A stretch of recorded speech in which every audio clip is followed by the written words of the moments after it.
जयतु संस्कृतम जयतु भारतम नमो नमः। प्रिय परीक्षार्थियों, आप सभी का स्वागत है आपके अपने संस्कृत मंच क्लासेस इस चैनल के अंतर्गत। साथियों, पूर्व में हमने उच्चारण स्थानों के संदर्भ में हमने देखा था और उस संदर्भ में हमने ये भी देखा था, हम माहेश्वर सूत्रों को कंप्लीट कर चुके हैं और माहेश्वर सूत्रों से किस प्रकार प्रत्याहारों का निर्माण किया जा चुका है या किस प्रकार उनसे प्रत्याहारों का निर्माण किया जाता है, उसके संदर्भ में भी अपन चर्चा कर चुके हैं भली भांति अच्छी तरीके से। और आज हम थोड़ा सा अपने विषय को और आगे बढ़ाते हैं और आज हम एक ऐसा टॉपिक लेते हैं जिसके अंतर्गत से निश्चय ही 2 से 3 प्रश्न पूछे जाते हैं। आइए साथियों, देखते हैं।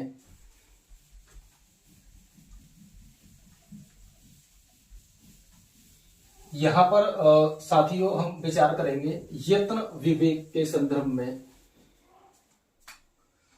हमारी आज का चर्चा का आपके साथ जो विषय है वो है यत्न विवेक। यत्न विवेक साथियों, यत्न मतलब क्या और विवेक मतलब ज्ञान या बोध।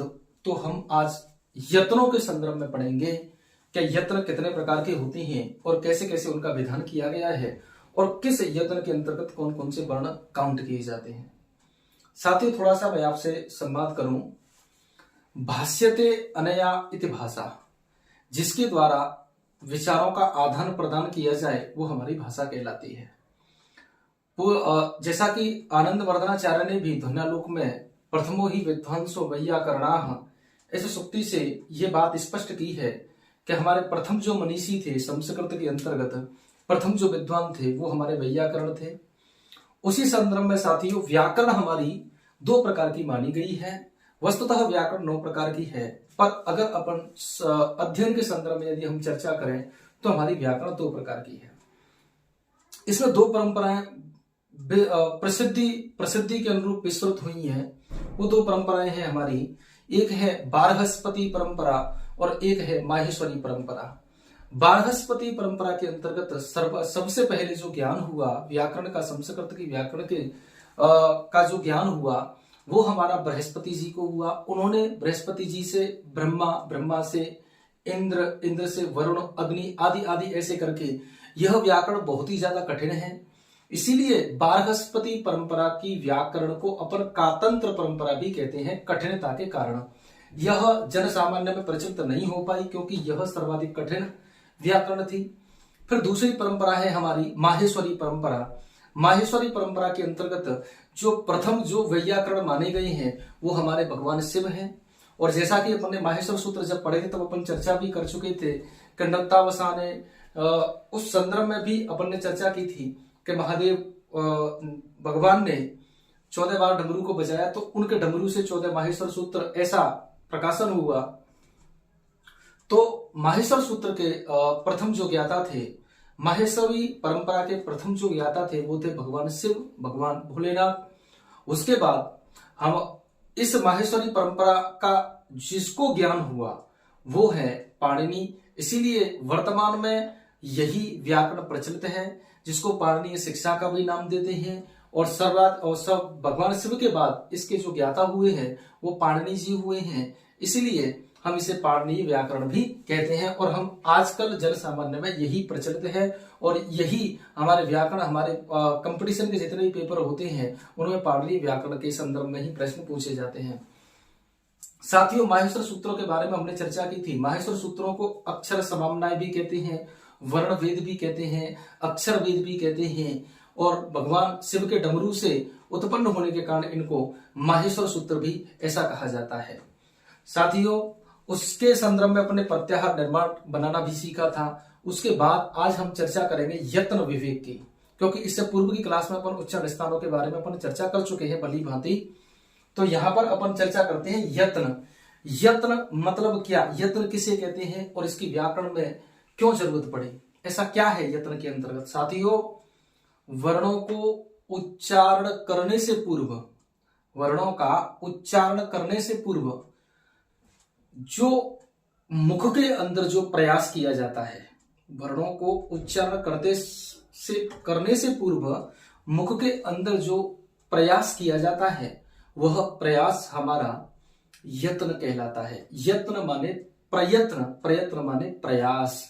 तो वर्णों को उच्चारण करने से पूर्व मुख के अंदर जो अभ्यास किया जाता है, जो प्रयास किया जाता है, जो यत्न किया जाता है, उसे ही हम यत्न कहते हैं। साथियों, यत्न हमारे दो होते हैं। यत्नों की संख्या साथियों यहां पर 2 मानी गई है। सबसे पहला यत्न है हमारा आभ्यंतर यत्न।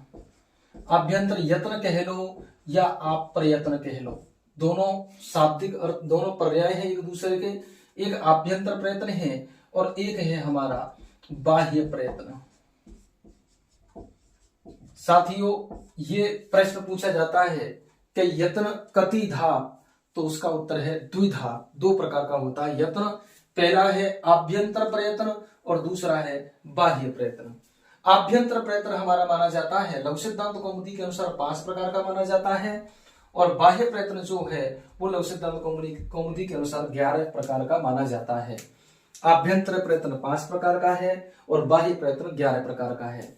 साथियों, यत्न 2 प्रकार के होते हैं। यत्नों को 2 भागों में विभाजित किया गया है। उसका प्रथम विभाग है आभ्यंतर प्रयत्न और द्वितीय विभाग है बाह्य प्रयत्न। आभ्यंतर प्रयत्न 5 प्रकार का होता है और बाह्य प्रयत्न 11 प्रकार का होता है। ये साथियों आपको विशेष रूप से याद होना चाहिए, क्योंकि बहुत सामान्य सा, बहुत छोटा सा प्रश्न बनता है इनमें से, और वास्तविक रूप से इनमें से प्रश्न आता ही है। तो यहां पर सबसे पहले हम चर्चा करेंगे आभ्यंतर प्रयत्न की। तो आइए साथियों, मेरे से जुड़िए, आप देखते हैं आभ्यंतर प्रयत्न क्या होता है।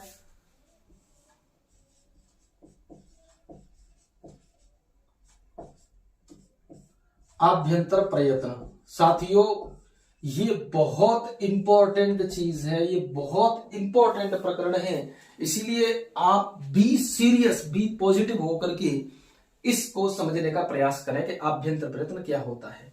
साथियों, ये हमारा 5 प्रकार का माना गया है। नंबर 1 पर है हमारा स्पृष्ट प्रयत्न। स्पृष्ट आभ्यंतर प्रयत्न के अंतर्गत सबसे पहला आता है हमारा स्पृष्ट प्रयत्न। मैं आपको पूर्व में भी कह चुका हूं कि बहुत सारी वीडियो आपके YouTube पर उपलब्ध मिल जाएंगी। बहुत सारे कोचिंग संस्थान हैं जिनमें क्या किया जाता है कि बच्चों को बहुत शॉर्ट, बहुत ट्रिकों के माध्यम से, बहुत शॉर्ट तरीके से समझाया जाता है। लेकिन साथियों, मैं आपसे पहले भी इस बात को कह चुका हूं कि सफलता का कोई भी शॉर्टकट मार्ग नहीं है। कुछ समय के लिए अपन को प्रसन्नता का अनुभव जरूर होगा, पर कहीं ना कहीं हमें हास्य का पात्र बनना ही पड़ेगा। इसीलिए आप शॉर्ट वाले जो रास्ता है, शॉर्ट वाला जो मार्ग है, आप उसको बिल्कुल त्याग दें, क्योंकि अपने पास समय है। आप थोड़ा विस्तार से पढ़िए, सूत्रों से पढ़िए, अच्छी तरीके से पढ़िए। तो स्पृष्ट प्रयत्न, अब स्पृष्ट प्रयत्न के अंदर कौन कौन से वर्ण आते हैं, तो इसके संदर्भ में एक लाइन है, स्पृष्ट प्रयत्न, स्पृष्ट प्रयत्न स्पर्शानाम, स्पृष्ट प्रयत्न स्पर्शानाम। देखिए साथियों, बस अपन को इतना याद करना है, स्पृष्ट प्रयत्न स्पर्शानाम। स्पृष्ट जो प्रयत्न होता है वो कौन कौन से वर्णों का होता है, स्पर्श वर्णों का। बस यही उसका उत्तर है। स्पृष्ट प्रयत्न के अंतर्गत कौन से वर्ण आते हैं, स्पर्श वर्ण आते हैं। अब स्पर्श वर्ण कौन कौन से हैं, तो हम पूर्व में इसके बारे में पढ़ चुके हैं। उन वर्णों को स्पर्श वर्ण भी कहा जाता है, उन वर्णों को उदित वर्ण भी कहा जाता है, उन वर्णों को वर्गीय व्यंजन भी कहा जाता है, वर्गीय व्यंजन भी कहा जाता है। तो साथियों, स्पर्श वर्ण जो होते हैं उनका आभ्यंतर प्रयत्न कौन सा होता है, स्पृष्ट प्रयत्न होता है। अब स्पर्श ये व्यंजन वर्ण कौन कौन से हैं, तो इसके बारे में हम थोड़ा सा देखते हैं। क वर्ग एक तो हमारा हो जाता है, एक च वर्ग हो जाता है, एक ट वर्ग हो जाता है, एक त वर्ग हो जाता है और एक प वर्ग होता है। अर्थात स्पर्श के अंतर्गत क से लेकर के और म पर्यंत वाले वर्ण आते हैं, जिनकी संख्या 25 है। अपन इनको पूर्व में पढ़ चुके हैं। स्पर्श व्यंजन वर्ण क्यों कहते हैं ये भी मैं आपको बता चुका हूं। उदित वर्ण क्यों कहते हैं ये भी मैं आपको बता चुका हूं। वर्गीय व्यंजन इनको क्यों कहा जाता है ये भी मैं आपको बता चुका हूं। वस्तुतः मैं यहाँ पर वापस से पुनरावृत्ति कर रहा हूं। स्पर्श व्यंजन वर्ण इनको इसीलिए कहा जाता है क्योंकि जिह्वा जब इनका उच्चारण करती है तो जिह्वा इनके उच्चारण स्थानों को स्पर्श करती है, इसीलिए हम इनको उस स्पर्श वर्ण भी कहते हैं। उदित वर्ण इनको क्यों कहा जाता है क्योंकि वास्तविक स्थिति में ये हमारे हैं कैसे, कुचु टू तुपु ऐसा कहा जाता है, कुचु टू तु ऐसा कहा जाता है।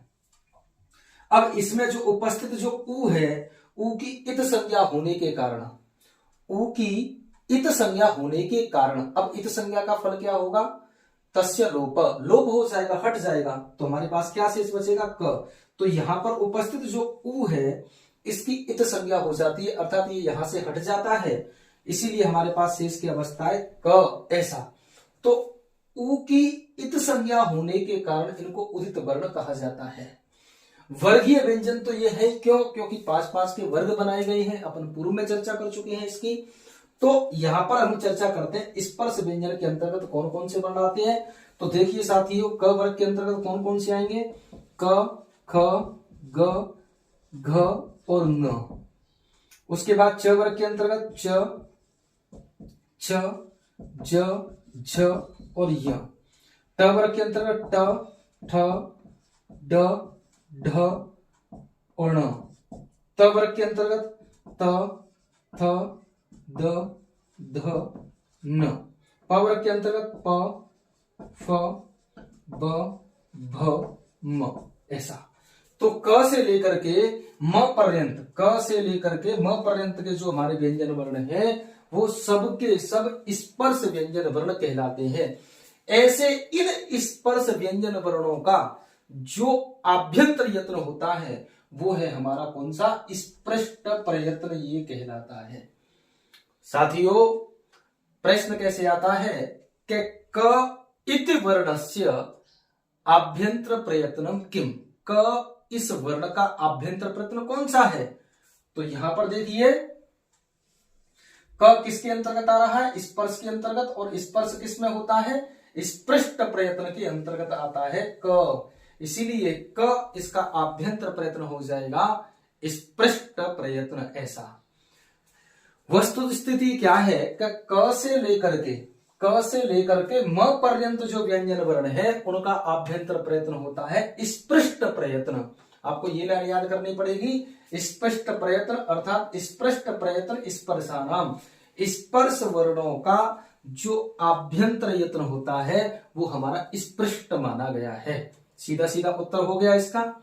तो स्पृष्ट प्रयत्न के अंतर्गत कौन कौन से वर्ण आते हैं, क से लेकर के म पर्यंत वाले वर्णों का जो आभ्यंतर यत्न होता है वो हमारा स्पष्ट प्रयत्न होता है। आई होप आपको ये समझ में आ गया होगा। साथियों, बहुत सिंपल है। स्पर्श वर्ण किस प्रयत्न के अंतर्गत आते हैं, स्पृष्ट प्रयत्न के अंतर्गत आते हैं, बस इतनी सी बात है। उसके बाद आगे चलते हैं दूसरे प्रयत्न पर, जो कि इसी का भाग है आभ्यंतर प्रयत्न का, क्योंकि ये 5 प्रकार का है। पहला प्रकार हमने देखा, दूसरा प्रकार है हमारे पास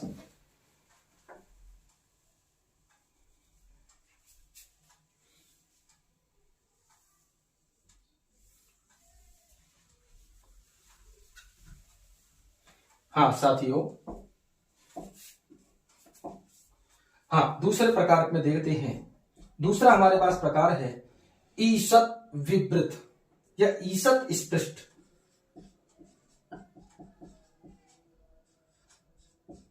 ईषत् स्पृष्ट। साथियों, ईषत् स्पृष्ट के अंतर्गत कौन कौन से वर्ण आते हैं, तो यहां पर एक लाइन है, ईषत् स्पृष्ट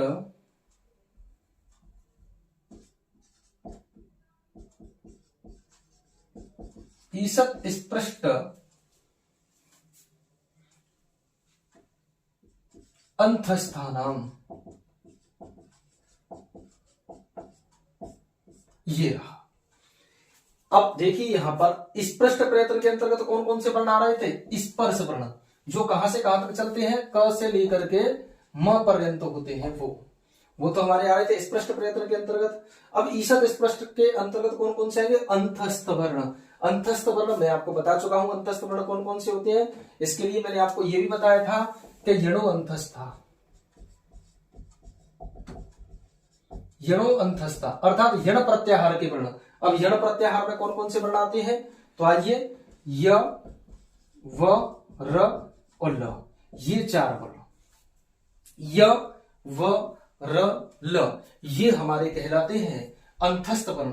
अब य का आभ्यंतर प्रयत्न क्या है, ईशत स्पष्ट, व का क्या है, ईशत स्पष्ट, र का क्या है, ईशत स्पष्ट और ल का क्या है, ईशत स्पष्ट। तो य, व, र, ल का जो आभ्यंतर प्रयत्न है वो है हमारा ईशत स्पष्ट। क से लेकर म तक के का स्पष्ट हो गया, य, व, र, ल का ये हो गया ईशत स्पष्ट। आगे चलते हैं, ईशत विव्रत।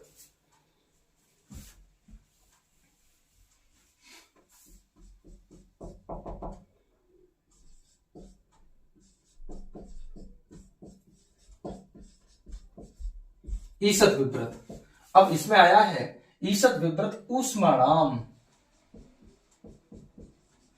ऊष्माणाम ऊष्म वर्णों का आभ्यंतर प्रयत्न होता है वो ईशत विव्रत होता है। अब ऊष्म वर्ण के अंतर्गत कौन कौन से आते हैं, तो इसके लिए मैंने बताया था सलह ऊष्माण, सल ऊष्माण, ऐसा करके सल ऊष्माण। अब सल प्रत्याहार के अंतर्गत कौन कौन से वर्ण आते हैं, तो सल प्रत्याहार के अंतर्गत आते हैं श, श, स और ह, ये 4 वर्ण। तो श, स, ह इनका आभ्यंतर प्रयत्न कौन सा होता है, ईशत विव्रत होता है। ठीक है, आगे चलते हैं अपन।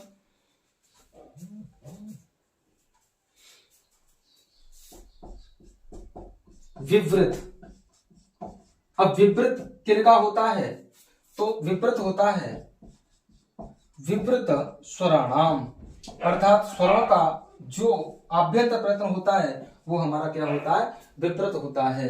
अ, ई, उ, ऋ, ए, ऐ, ओ, औ इनका जो अर्थात समस्त जो स्वर है उनका आभ्यंतर प्रयत्न होगा विवृत, ऐसा।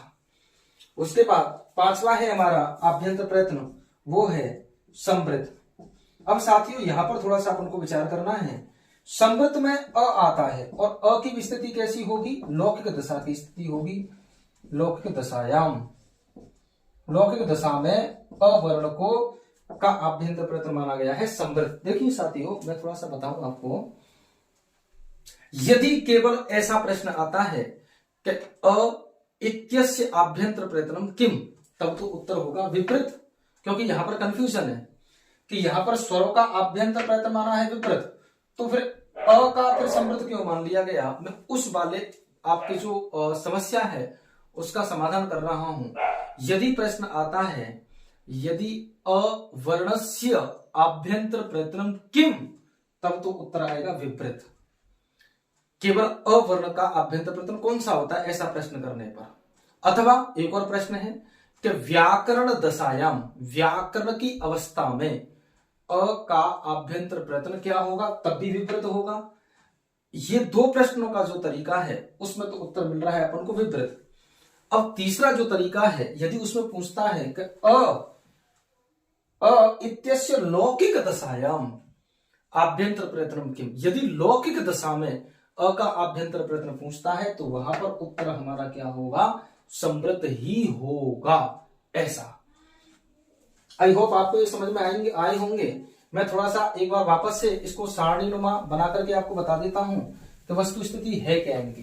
देखिए साथियों ये बिल्कुल भी कठिन नहीं है, बहुत सिंपल प्रोसेस है। देखिए इसमें सबसे पहले हमने देखा था इस पृष्ठ को, इस पृष्ठ के अंतर्गत आ रहे थे हमारे कौन कौन से वर्ण आ रहे थे, स्पर्श वर्ण आ रहे थे। अब स्पर्श में कौन कौन से आ रहे थे, क से लेकर के म पर्यंत, म पर्यंत वर्णों का विधान किया गया था स्पष्ट प्रयत्नों के अंतर्गत, ये एक बात। उसके बाद है हमारा ईषद स्पृष्ट, दूसरा था हमारा ईषद स्पृष्ट। अब इसके अंतर्गत कौन कौन से आ रहे थे, तो अंतस्थ वर्ण आ रहे थे, अंतस्थ वर्ण। अब अंतस्थ वर्णों के अंतर्गत कौन कौन से आते हैं, तो य, व, र और ल, ये वाले वर्ण आते हैं। उसके बाद आया हमारा ईषद विपरीत, ईषद विपरीत ऐसा। ईषद विपरीत के अंतर्गत आ रहे थे ऊष्म वर्ण। ऊष्म वर्ण में कौन कौन से आते हैं? स, ये वाला स और ये स और ह, ऐसे। उसके बाद आया था हमारा विवृत। विवृत में क्या आ रहा था हमारा? स्वर आ रहे थे समस्त, समस्त स्वर आ रहे हैं इसके अंतर्गत, समस्त स्वर आ रहे हैं। उसके बाद फिर हमारा आया था समृत। समृत के अंतर्गत केवल अ का विधान था, और अ के विधान में भी क्या था? लौकिक दशा में। कौन सी दशा में? लौकिक दशा में। लौकिक दशा में अवर्ण का आभ्यंतर प्रयत्न होगा क्या? समृत। बाकी सभी दशाओं में, व्याकरण की दृष्टिकोण में या अन्य किसी दृष्टिकोण में, अवर्ण का जो आभ्यंतर प्रयत्न होगा वो हमारा विवृत ही होगा। अब देखिए साथियों, महत्वपूर्ण सूचना मैं आपको एक बता दूं, चाहे कोई स्वर हो या कोई व्यंजन हो, या तो कोई स्वर हो या व्यंजन हो, उसका एक ही आभ्यंतर प्रयत्न होगा, एक ही आभ्यंतर प्रयत्न होगा, चाहे वह स्वर हो या फिर वो व्यंजन हो। यहां पर आप देखिए, क यदि क का आभ्यंतर प्रयत्न यदि स्पष्ट है तो अन्य चार में कहीं पर भी क का नाम नहीं आ रहा होगा। म का आभ्यंतर प्रयत्न यदि स्पष्ट है तो अन्य में म का विधान होगा ही नहीं।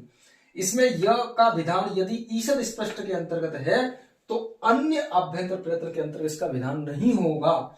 ऐसे ही ह का विधान यदि ईषद विवृत के अंतर्गत है तो अन्य में नहीं है।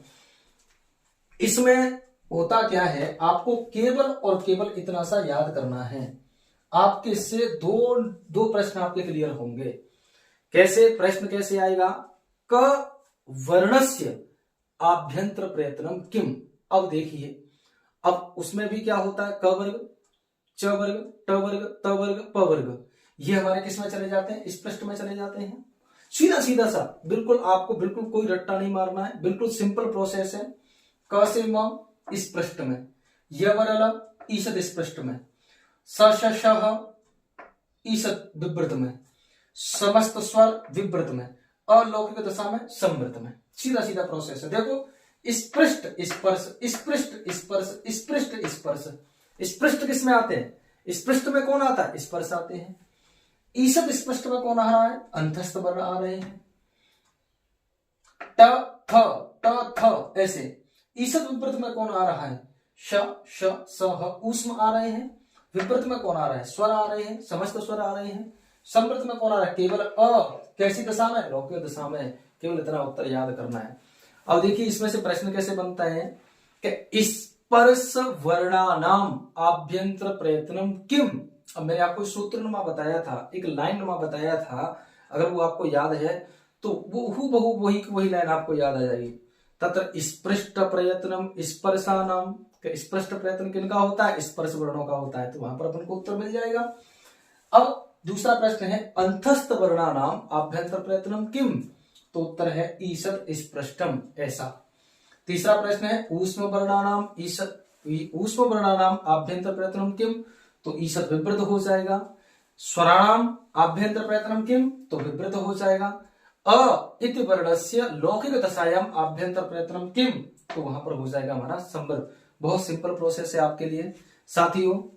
आई होप आपको समझ में आया होगा। यदि आपको समझ में आया है तो भी आप मुझे कमेंट बॉक्स में मुझे बताएं। यदि आपको कोई समस्या है तो भी आप मुझे कमेंट बॉक्स में बता सकते हैं। साथियों, आज की वीडियो में केवल इतना ही, लेकिन यह जो विषय मैंने आपको बताया है ये बहुत ही ज्यादा गंभीर और बहुत ही ज्यादा सरल और बहुत ही ज्यादा इंपॉर्टेंट है। इसीलिए आप इसको याद कर लेना। क्यों? क्योंकि मैं चाहूं तो अभी कभी आपको बाह्य प्रयत्न यहाँ पर समझा सकता हूं, पर मैं आपको थोड़ा सा गैप दे करके, क्योंकि अपने पास टाइम है, गैप दे करके और टाइम दे करके छोटी छोटी वीडियो में बताऊंगा। नेक्स्ट वीडियो में अपन बाह्य प्रयत्न के संदर्भ में पढ़ेंगे। इसीलिए साथियों, आप जब तक इसको एकदम क्लियर कंठस्थ कर ले एकदम, और शब्द रूप और धातु रूपों का ध्यान नहीं भूले, क्योंकि मैं आपको कई बार कह चुका हूं कि शब्द रूप और धातु रूप आपके लिए बहुत ज्यादा इंपॉर्टेंट है, क्योंकि पूरी की पूरी व्याकरण की जो नींव है वो शब्द रूप और धातु रूप ही है। इसीलिए आप उनको बिल्कुल कंठस्थ कर लें। इसी के साथ आज की वीडियो में यहीं पर समाप्त करता हूं। मेरे इस संस्कृत मंच क्लासेस इस चैनल को आप लाइक करें, शेयर करें, सब्सक्राइब करें, जिससे अन्य छात्र भी लाभान्वित हों। जयतु संस्कृतम, जयतु भारतम, जय मां भारती, नमो नमः।